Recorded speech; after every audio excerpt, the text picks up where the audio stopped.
Hello. അപ്പോൾ എല്ലാവരും എന്ത് പറയുന്നു? എല്ലാവരും സുഖമായിരിക്കണമെന്ന് വിചാരിക്കുന്നു. അപ്പോൾ ഞാൻ ഇന്നൊരു സിമ്പിൾ കുറുമക്കറിയാണ്. എല്ലാവർക്കും അറിയുന്നുണ്ടാവും, എന്നാലും ഇതെൻ്റെ ഒരു സ്റ്റൈലിൽ. കാരണം ചേച്ചിമാരും അമ്മമാരും ഒക്കെ ക്ഷമിക്കുക, അവർക്ക് എല്ലാവർക്കും അറിയുന്നുണ്ടാവും. പക്ഷെ എൻ്റെ പോലെ ഒരു ബിഗിനർ എന്നുള്ള രീതിയിൽ ഉള്ളവർക്ക് നല്ല അടിപൊളിയായിട്ട് ഉണ്ടാക്കാൻ പറ്റിയിട്ടുള്ളൊരു കുറുമക്കറിയാണ്. അപ്പോൾ അതിനായിട്ട് ഇതാ വീഡിയോയിൽ കണ്ട പോലെ ഒരു ക്യാരറ്റ്, ഒരു വലിയ ക്യാരറ്റ് പറഞ്ഞാൽ ഞാൻ ഫുള്ള് എടുത്തിട്ടുണ്ട്.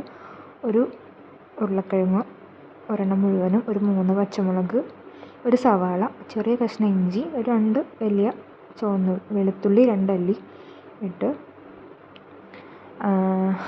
അതിലോട്ട് ആവശ്യത്തിന് മഞ്ഞൾപ്പൊടി, പിന്നെ നമ്മുടെ ആവശ്യത്തിനുള്ള ഉപ്പും കുറച്ച് തിളച്ച വെള്ളവും കൂടെ ചേർത്തിട്ട് ഞാനൊരു 2-3 വിസിൽ അടുപ്പിക്കുന്നുണ്ട്.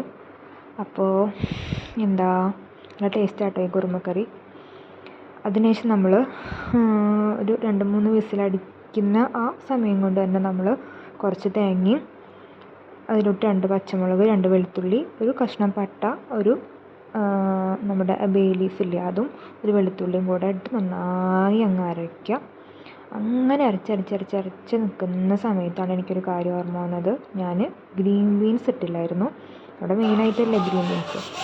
ഒരു 2 വിസിൽ അടിച്ചപ്പോഴാണ് അയ്യോ ഗ്രീൻ ബീൻസ് ഇട്ടില്ലല്ലോ എന്ന് ഓർമ്മ വന്നത്. അപ്പോൾ ഞാനിതിൻ്റെ എയർ കളഞ്ഞ് തുറന്ന് ആ ഗ്രീൻ ബീൻസും കൂടെ ഇട്ട് എന്നിട്ടൊരു 2 വിസിലും കൂടെ ഞാൻ അടുപ്പിച്ചു. അങ്ങനെ നമ്മുടെ കുറുമക്കറി ഇതവിടെ അങ്ങനെ വെന്തുകൊണ്ടിരിക്കുകയാണ്. ആ നേരം കൂടി നമ്മുടെ അരപ്പ് നമ്മളവിടെ റെഡിയാക്കിയിട്ടുണ്ട്. അങ്ങനെ നമ്മൾ നന്നായി തുറന്നൊക്കെ വെന്തിട്ടുണ്ട്. അപ്പം നമ്മൾ ഈ അരപ്പ് നമ്മുടെ ഈ തേങ്ങയും ഈ പച്ചമുളക്, വെളുത്തുള്ളി, അതുപോലെ പട്ട ഒക്കെ ഇട്ടിട്ടുള്ള ഈ അരപ്പ് ഒഴിച്ച് അപ്പോൾ നമുക്കിങ്ങനെ കാണുമ്പോൾ കുറച്ച് ലൂസ് പോലെ തോന്നണേ. പക്ഷെ അത് കാര്യമാക്കണ്ട, തിളച്ച് വന്നോളും. ആ സമയം കൊണ്ട് നമുക്ക് ഉപ്പൊക്കെ ഉണ്ടോ എന്ന് കറക്റ്റായിട്ട് നോക്കിയിട്ട് വേണമെന്നുണ്ടെങ്കിലോ അല്ലെങ്കിൽ വേണ്ട.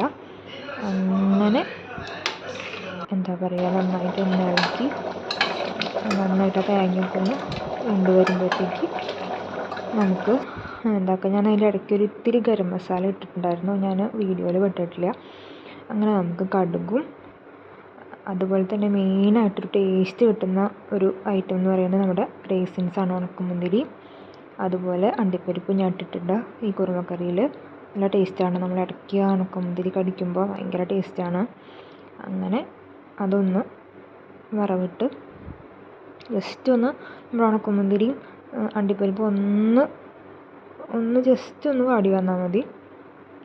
നമ്മൾ നെയ്യിലാണെന്നുണ്ടെങ്കിൽ നല്ലതാട്ടോ, വെളിച്ചെണ്ണയിൽ നല്ല നെയ്യിലായാലും വെളിച്ചെണ്ണ നെയ്യ് രണ്ടും മിക്സ് ആക്കിയിട്ട് ഇട്ടാലും നല്ലതാണ്. അങ്ങനെ നമ്മളത് അങ്ങ് ഇട്ട് അടിപൊളി